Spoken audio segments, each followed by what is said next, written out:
தேசிய தென்னிந்திய நதிநீர் விவசாய சங்கத்துடைய மாவட்ட தலைவராக இருக்கேன். இன்றைய பொழுது விவசாயிகளுக்கான தனி வேளாண் பட்ஜெட் அறிவித்தாங்க. அது முந்தைய ஆட்சியில் இருந்ததுக்கும் இப்போக்கும் ஒன்றும் பெரிய வித்தியாசம் இல்லை. அது விடியல் ஆட்சியாக இருந்தது, இது வெற்றி ஆட்சியாக மாறி இருக்கு. ஆனால் பாடுபட்ட எங்கள்கிட்ட கருத்து கேட்டது எதுவுமே அங்கே நிறைவேற்றப்படலை. எல்லாமே படித்த ஐஏஎஸ்கள் சொல்கிறது தான் அங்கே நிறைவேற்றிருக்கிறாங்க.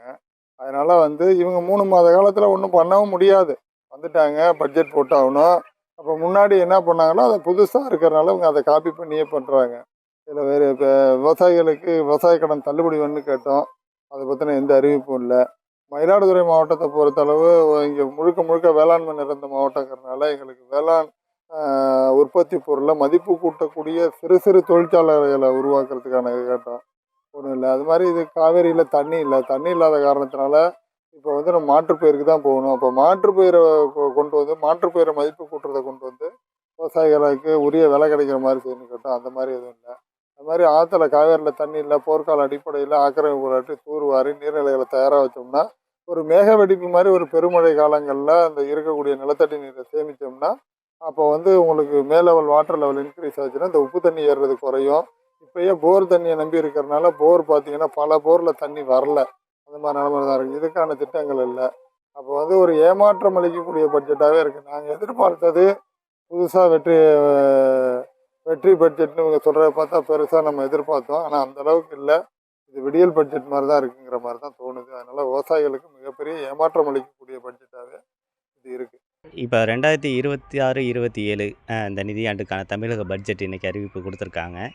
இந்த பட்ஜெட்டை பொறுத்த வரைக்கும் ஒரு 50% ஒரு மக்களை கவர்ற வகையிலையும், ஒரு 50% ஏமாற்றத்தை தர வகையிலையும் தான் இருக்குது அப்படிங்கிறது என்னோடய கருத்து. அதில் பார்த்திங்கன்னா நிறைய பெண்கள் ஒரு 100 பெண்கள் உட்பட ஒரு 500 பேருக்கு ட்ரோன் வசதிகளோட ட்ரோன் இயக்க பயிற்சிகள் இந்த மாதிரியான திட்டங்கள் கொடுத்துருக்காங்க புதுமையாக.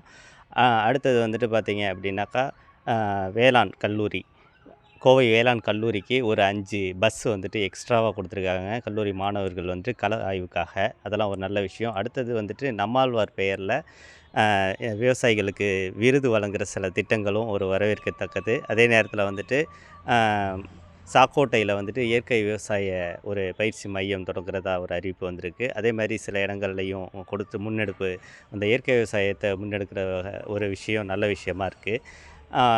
இன்னும் ஒரு புதுமையான சில திட்டங்களையும் கையில் எடுத்திருக்காங்க. அது நவீன காலத்துக்கு தகுந்த மாதிரி அதெல்லாம் ஓகே, நல்லா இருக்குது. பட் ஒரு பரவலாக பெரும்பான்மையான விவசாயிகள் எதிர்பார்த்த முழுமையான விவசாய பயிர்க்கடன் தள்ளுபடிங்கிறது இந்த பட்ஜெட்டில் எந்த அறிவிப்பும் இல்லாதது பெரிய ஏமாற்றத்தை கொடுத்துருக்கு. அடுத்தது எல்னினோ பாதிப்பால் ஒரு தமிழ்நாட்டில் ஏற்படக்கூடிய வறட்சி, அப்புறம் அதீத மழை அப்படின்னு சில மாவட்டங்களை பிரித்து ஏற்கனவே விஞ்ஞானிகள் மூலிமா நம்ம எல்லாம் தெரிய வந்திருக்கு.